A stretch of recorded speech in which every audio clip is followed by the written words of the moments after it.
डोले डोले दिल मेरा डोले. કેટલા વાગ્યા? હે તમે તમે પાછા પીને આવ્યા છો? કેમ તારે પીવું તો? અશોક, કેટલી વાસ આવે છે તમારી પાસેથી. તમે નકરા દારૂ પીને આ ધતિંગ તમારા ક્યારે બંધ થશે હવે? ધતિંગ બતિંગ કાંઈ બંધ નહીં થાય, સમજી? એટલે એટલે એમ કે મને મજા આવે દારૂ પીવું. પણ કેવા માણસ છો તમે? કેટલું ખોટું બોલ્યા છો તમે. ખોટું બોલવા સિવાય કઈ આવડે છે કે નહીં? હું ખોટું બોલ્યો? શું ખોટું બોલ્યા એમ? હા, જમીન છે, મકાન છે, છોકરો કમાવ છે, ક્યાંય બધું? જમીન મકાન તો ન હોય તો કઈ વાંધો નહીં, પણ છોકરામાં તો ગુણ હોવા જોઈએ ને જે તમારામાં. ચૂપ. હું છે ને મફત નથી લેવો. એટલે પૈસા દીધા છે કઈ? વેસાતી લીધીશ મેં. જુઠ્ઠું બોલવાનું બંધ કરી દો. મને ખબર છે કે મને બળતરા કરવા માટે આ બધું બોલો છો ને. તારો દેર છે ને એની હારે વહીવટ થયો તો પૈસાનો. તને ખબર છે કે નથી ખબર? હે શું કેદી કાલ લઈને પમદી ફોનમાં હું વાત કરતો તો, હે એ તાર દેરનો જ ફોન આવ્યો હતો. વેસાતી લીધીશ. સાગરભાઈએ મને વેચી નાખી છે તમને? હા, શું થયું પણ એમાં કઈ દુઃખી ન થવાનું હોય. અને મારી વાત સાંભળ, મેં તે કઈ ઘરે રાખવા નથી લીધી તને. મારે તું આમ ટીપ ટોપ થઈ જા પછી વેચી દેવાની. શું બોલો છો એનું ભાન છે તમને? હે હું કોઈ તમારી વસ્તુ નથી. ઘરમાં રાખેલા દાગીના નથી કે વેચી નાખશો. હું પણ એક માણસ છું, સ્ત્રી છું. શરમ નથી આવતી બોલતા? તું વિધવા હતી, હવે આ તો નવી જિંદગી મળી કે? શું નવી જિંદગી મળી છે મને? પહેલા કરતા તો બહુ વધારે દુઃખો ભોગવી રહી છું. પહેલા તો એક નામ હતું કે વિધવા છું, કોઈનો સહારો નથી. પણ હવે તો બધી બાજુ માણસો હોવા છતાં પણ સહારો નથી મળતો. એટલે સહારો મળ્યો તો ખરો. આવડું મોટું ઘર છે, ઘરમાં બા છે, હું છું. હે નીચ માણસ છે. જોવો અશોક, હા, મારે આ ઘરમાં નથી રહેવું. તમારી સાથે રહીને હવે કોઈ ફાયદો નથી. 15 દી રે, આમ થોડાક મસ્ત થઈ જા ને એટલે પછી તને રિટર્ન કરવાની બીજે. રિટર્ન કરવાની છે હા. બીજે? ક્યાં કરશો રિટર્ન? વેચવાના છો ને તો ગમે એને વેચી દો ને. ગમે આમ એમ પણ મારું અસ્તિત્વ તો કઈ રહ્યું નથી હવે. સમજો, ભાવ વધારે આપે ને એને વેચવાની. જાજા પૈસા આપે એને વેચી દેવાની. સમજે, આ તો મારો ધંધો છે. હું દારૂ વેચું, હવે આ માણા વેચવા માંડ્યો છું. કોક કે ઓલો બાપો ગમે છે તે બાપો હું સોરી આવું, પછી બાપો હોતી વેચ ને હવે તે ધંધો જ ચાલુ કરવો. સમજી? સાચું જ કહ્યું છે કોઈ કે આમ આ કળિયુગમાં માણસો છે ને માણસો નહીં પણ જનાવર થઈ ગયા છે. ભાઈ જનાવર વાળી સાનું મની રે. સમજી? તને મારી ખબર છે ને, હે કે બા મને કાંઈક કહેતા હોય તો મારો હાથ ક્યાં જાય? એના ગળા ઉપર. પણ તારા ગળા ઉપર હાથ નહીં થાય, કારણ કે તારામાંથી તો હજી મારે કમાણી કરવાની. સમજી? કમાણી? શું કમાણી કરી લેશો જીવતી લાશ પાસેથી? શું બચ્યું છે મારામાં હવે? આટલા દુઃખ સહન કરીને અહીંયા આવી. મને એમ હતું કે કદાચ હવે કંઈ સારું થઈ જશે, પણ નહીં. આ કહેવત ખોટી નથી કે બાળો ત્યાંનું બનેલું ઠાઠડીએ ન ઠરે. નાનપણથી દુઃખ જોતી આવીને હજી પણ દુઃખ જ જોવાના છે મારે. જો અશોક, હું સાચું કહું છું. હું આ ઘરમાં રહેવા નથી માંગતી અને ભાગીને બદનામ થવા પણ નથી માંગતી. મહેરબાની કરો, મહેરબાની, મને હવે જવા દો અહીંયાથી. બસ હો. હા, હું તને આ ઘરમાંથી હલવાઈ નહીં દઉં. તારે અહીંયા જ રહેવાનું. સમજી? એટલે જાવું છે, ઘરે જાવું છે, એમ થોડો હું જવા દઉં? હું તમારા બા સાથે બધી જ વાત કરીશ. એમને બધું જ કહીશ કે તમે કેવા છો ને શું કરો છો એમ. એટલે કાંઈ ફેર નહીં પડે. એને ખબર છે હું કેવો છું. એટલે એમને મારી પણ ખબર છે કે તમે મને વેચાતી લઈ આવ્યા છો. ઈ તો કોને ખબર? ઈ વલ ન ખબર હોય તઈ હું નશામાં હોઉં. સમજી? એ બધું હાલતું હોય ને તઈ હું એમની સાથે જ વાત કરીશ. તમારી સાથે વાત કરવી બેકાર છે. 2 કાર હોય કે 3 કાર હોય, બારે આવું. મીરા, એ મીરા, મીરા, મીરા, કેમ અહીંયા ઊભી છે બેટા? અને કેમ રડે છે? બા, શું કામ કર્યું તમે લોકોએ મારી સાથે આવું? મેં તમારું કોઈનું કંઈ નથી બગાડ્યું, પણ એક નિર્દોષ માણસને તમે લોકો આટલું હેરાન કેવી રીતે કરી શકો? બેટા, મેં તને ક્યાંય હેરાન નથી કરી. હું તો તને અત્યારે પણ એ જ કહેવા આવી કે બેટા તું જતી રહે, જતી રહે. આ ઘરમાં તું સુખેથી નહીં રહી શકે. સુખેથી નહીં રહી શકું તો શું કામ પૈસા ભરીને લઈ આવ્યા? ત્યારે તો તમે મોટા ઉપાડે હા પાડી હશે ને કે જા પૈસા ભરીને એક રમકડું મળે છે ને તો લઈ આવ. ના બેટા, આ બાબતે મને કાંઈ નથી ખબર. મને ખબર જ નથી. બસ અશોકે આવી અને એમ કીધું કે આ વિધવા એની જિંદગીમાં દુઃખી થાય છે ને એટલે હું એની સાથે પરણવાનો છું. મને આ બાબતે કંઈ ખબર નથી. અને તને કોણે કીધું? એણે જ કીધું હોય ને, બીજા કોઈને તો ખબર જ નથી. અશોકે મારા દેરને પૈસા આપ્યા ને મને વેચાતી લીધી, આ ઘરમાં લઈ આવીને આજ સુધી હેરાન કરી. જો બા, હવે મારે જીવવાનો કોઈ મતલબ નથી. મરી જવા દો મને, એટલે કામ પતી જાય. મીરા દારૂના નશામાં હશે ને એટલે એવું બોલ્યો હશે, બાકી આ રીતે તો એ ન કરે.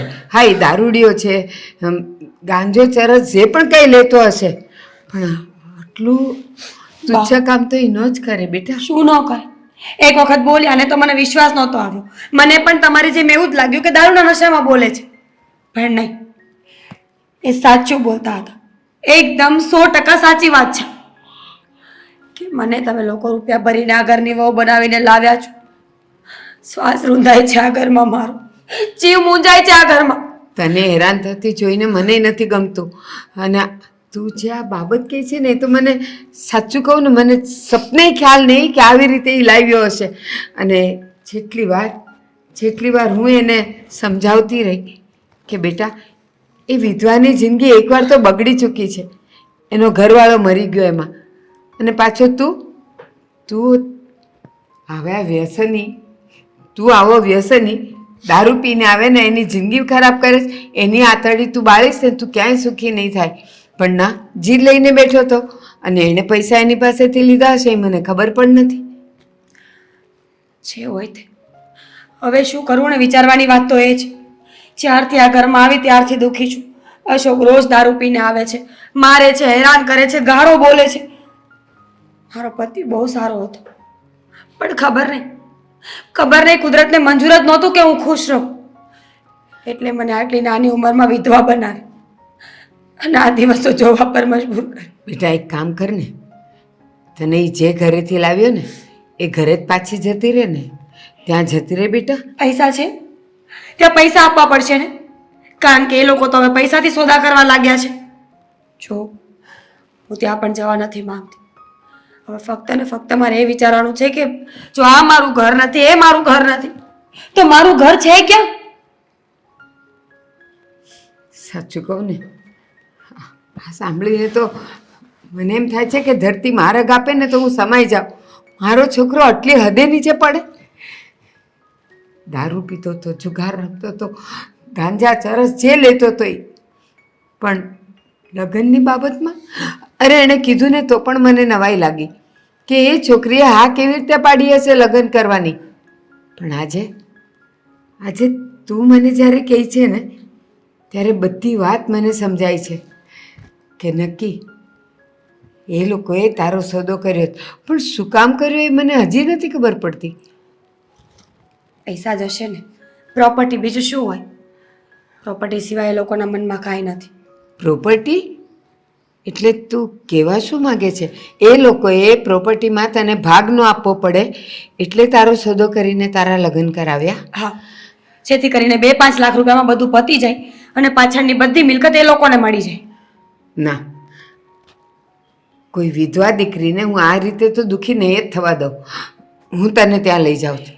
ત્યાં જવાનું શું છે હવે બા? હા, જવું પડશે. બા, મારી તારી જગ્યાએ એની દીકરીની આવી હાલત હોત તો શું કરત એ લોકો? એનોય સોદો કરત? તું પારકી દીકરી છે એના ઘરની એટલે આવું? ચાલ મારી, હું કહું છું ને, ના ચાલ મારી સાથે, બા ચાલ. હું શું કહું છું, આપણે ઘણા સમયથી ગામડે નથી ગયા, તો હાલો ને ગામડે આંટો મારી હવે. હા, તારી વાત એ સાચી છે. અમે ગામડામાં મારી બધી જૂની યાદો છે ને તાજી થાય ને હા હા ખબર છે.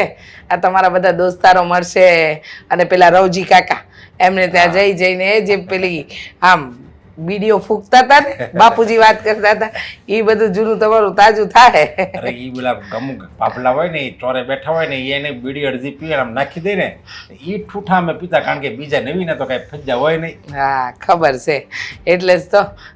પણ હું કહું છું આપણે સાગરને અને દામિની વહુને કહી દેવું કે હમણાં મહિનો દી તમે ઘર હકારી લેજો ત્યાં સુધી આપણે મહિનો દી ગામડે રહી આવીએ. અચ્છા કાંઈ વાત મીરા મીરા તું અહીંયા બેટા? તમારા ઘરની વહુ છે ને? હા અત્યારે મારા ઘરે છે. તમે એને પરણાવી તો તમે પાછા કહેતાય નથી, એને મળવાય નથી આવતા, નથી ફોન કરતા. કેમ ભાઈ? એટલે અમે કંઈ સમજ્યા નહીં. અમે અમારી દીકરીને વડાવી તો અમને એમ કે ત્યાં શાંતિથી જીવતી હશે, પણ હા શું હાલત છે એની? ગમે તેવી શાંતિથી જીવતી હોય કે દુખી હોય, પણ મા બાપની ફરજ નથી કે એકવાર ફોન કરે, પૂછે કે બેટા તું કેમ છે, ક્યાં કયા ઘરે છે, શું છે? કાંઈ નહીં. અમને સાગરે કહ્યું હતું કે મીરાના જ્યાં લગ્ન થયા છે એ બહુ સારી જગ્યા છે અને બહુ સારા માણસો છે, પણ હા એવું પણ કહ્યું હતું કે મીરા થોડા વર્ષ માટે આઉટ ઓફ ઇન્ડિયા જવાની છે ને આવી બધી વાત થઈ હતી. એટલા માટે અમે એને કોઈ કોન્ટેક્ટ ન કર્યો. ખોટો છે તમારો દીકરો. હા? જેણે પણ કીધું હોય ને એ ખોટી વાત છે. આ અત્યારે મારા ઘરે છે અને અમે કોઈ બહારગામ કે કોઈ બીજા રાજ્યમાં નથી ગયા. અમે અહીંયા ને અહીંયા જ છીએ. અરે પણ બધી વાત શું છે વિગતવાર વાત કરો તો ખબર પડે ને. હા તો કહું તમને. હા તો આના લગ્ન કઈ કાયદેસર નથી થયા. મારા દીકરાએ જે દારૂ પીવે છે, ગાંજો પીવે છે, ચરસ પીવે છે, એણે આને વેચાતી લીધી છે. તમારા દીકરા સાથે સોદો કર્યો છે. હા તો તમને ખબર ન હોય ને તો હું કહી દઉં તમને. મારો દીકરો લખણે જરાય હારો નથી. દારૂ પીવે છે, ચરસ ગાંજો પીવે છે, જુગાર રમે છે અને બહાર રખડ્યા કરે છે. 1 રૂપિયો કમાતો નથી. અને છતાંય તમારા દીકરાએ સોદો કર્યો છે, પૈસા લીધા છે મારા દીકરા પાસેથી. એ ક્યાંથી લાવ્યો ને શું કર્યું એ હું કંઈ જાણતી નથી, પણ આને વેચી દીધી છે. મીરા બહુ આવું હતું તો તમારે એક ફોન તો કરાય ને. હા તમને ખબર છે ને કે તમે અમારા માટે અમારી વહુ નહીં પણ દીકરી છો. કેટલી વાર કહ્યું હતું મમ્મીજી કે ન લગ્ન કરાવો, ન મોકલો મને દૂર, પણ દામિની અને સાગરભાઈ એક જ જીદ લઈને બેઠા હતા કે તમે આ ઘરમાંથી જાઓ, તમે આ ઘરમાંથી જાઓ. બસ આ વાતથી કંટાળીને મેં ફેસલો કર્યો. અને રહી વાત ખબર પડવાની, તો મને પણ આજ જ ખબર પડી છે કે આ લોકોએ આવું કર્યું છે. એ તો હજી પણ ખબર ન પડે, પણ આજે એ નશામાં આવ્યો ને અને ત્યારે એણે આને કીધું કે હું તને પૈસેથી લાવ્યો છું અને હજી એકવાર આનો સોદો કરવાની તૈયારીમાં છે એ લોકો. એક મિનિટ બેન, એક મિનિટ. તમે અમારી દીકરીને સહી સલામત અમારા ઘરે પાછી લાવ્યા, બધી વાત સાચી, પણ આ વાતનો ફેસલો આજે જ થશે. મમ્મીજી સાગર, સાગર! રહેવા દો ને, શું કામ વાત લાગે? ના, શું કામ નહીં? હા, શું કામ નહીં? જે વ્યક્તિને માણસની કદર જ ન હોય એને ભાન તો કરાવવું પડે ને. આવા દે એટલે દૂધનું દૂધ ને પાણીનું પાણી આજે કરી નાખ. મમ્મી ભાભી ભાભી છે ને ઘરે આમ સુખી છે ને? અરે એકદમ સુખી. વાત જ પૂછોમાં સારું છે ને તમને? હા તમારી બધી ઈચ્છાઓ પૂરી થઈ ગઈ ને? હા હા બધી ઈચ્છાઓ પૂરી થઈ ગઈ બેટા. હા તે એટલી સરસ જગ્યાએ લગ્ન કરાવ્યા છે કે બધી ઈચ્છાઓ પૂરી થઈ ગઈ. મમ્મી મને શું કામ મારો છો? શું કર્યું તે? હા ભાભીના લગ્ન કરાવ્યા ને? લગ્ન કરાવ્યા હા કે ભાભીનો સોદો કર્યો? સોદો કોણ કે સોદો કર્યો? રહેવા દે. હા રહેવા દે. બધી ખબર પડી ગઈ છે. તે મારી વહુને વેચી નાખી અને એ પણ રૂપિયા માટે. અને શું એનો વર જે કહેવાતો વર હતો એ પણ એને વેચવાનો હતો. વાહ સરસ બેટા, તે આજે એવું સરસ કામ કર્યું ને કે ન પૂછો વાત. ધન્ય થઈ ગયા આપણે, આવી ઓલાદને જન્મ આપીને ધન્ય થઈ ગયા. તું તો એક પણ શબ્દ વચ્ચે નહીં બોલતી. હા હા તે અને મારા દીકરાએ બંનેએ મળીને આ પ્લાન ઘડ્યો કે મારી વહુને પ્રોપર્ટી ના આપવી પડે. એ સમયે મને તો એમ હતું કદાચ તું મીરા વહુનું સારું વિચારતો હોય છે, પણ ખબર નહોતી કે તારા મનમાં પણ આટલું મોટું કપટ ચાલી રહ્યું છે હા જે વ્યક્તિને આપણે આપણા ઘરની વહુ બનાવીને લઈને આવ્યા જેને તને નાના ભાઈની જેમ રાખ્યો અને એને જેની બહેનનો સોદો કરી નાખ્યો સરસ હા પણ આજે તમે બોલો ને એ પહેલાં મારે એક વાત કરી દેવી છે ભગવાને એક દીકરો તો આપણી પાસેથી છીનવી લીધો ને હા હવે બીજો દીકરો પણ નથી હા તારી મમ્મી કહે ને એ વાત બરાબર છે હવે છે ને અમારે એક દીકરો નથી તને જરી કે વિચાર ન આવ્યો અમે આને દીકરી માનતા હતા અને તે અમારી જ દીકરીનો સોદો કરી નાખ્યો છે શરમ એને હોય ને જેના માં માણસાઈ હોય માણસાઈ જ નથી એની પાસે શરમ સારી હા કઈ વાંધો નહીં તે તો તારા કરતૂત કરે હવે અમે અમારા કરતૂત કરીએ એટલે કે અમારે જે કરવું છે એ કરીએ ને સાંભળ મોટા ભાઈ વયા ગયા હવે અમારી સાથે મીરા છે એને વહુ માનીએ કે દીકરી એક જ છે એટલે તું અને તારી આ પત્ની બંને નીકળો આ ઘરમાંથી અત્યારે અને હમણાં જ આજ પછી અમારી મિલકતમાં તું હકદાર નથી ભૂલ થઈ ગઈ ને જવા દો. મિલકતની બહુ બેને લાલચ હતી ને હવે વધારે મિલકત મેળવવામાં તમે જે પગલું ભર્યું છે ને એનું પરિણામ આ જ આવશે હવે બધી મિલકત તમારા બે હાથમાંથી વહી જાય જો પપ્પા મમ્મી ભૂલ થઈ હોય ને તો માફ થાય ગુનાને માફ ન કરાય નીકળ નીકળ મીરાબો હા મીરાઓ અમને માફ કરી દેજો કે અમારો જ દીકરો તમારો દુશ્મન બની ગયો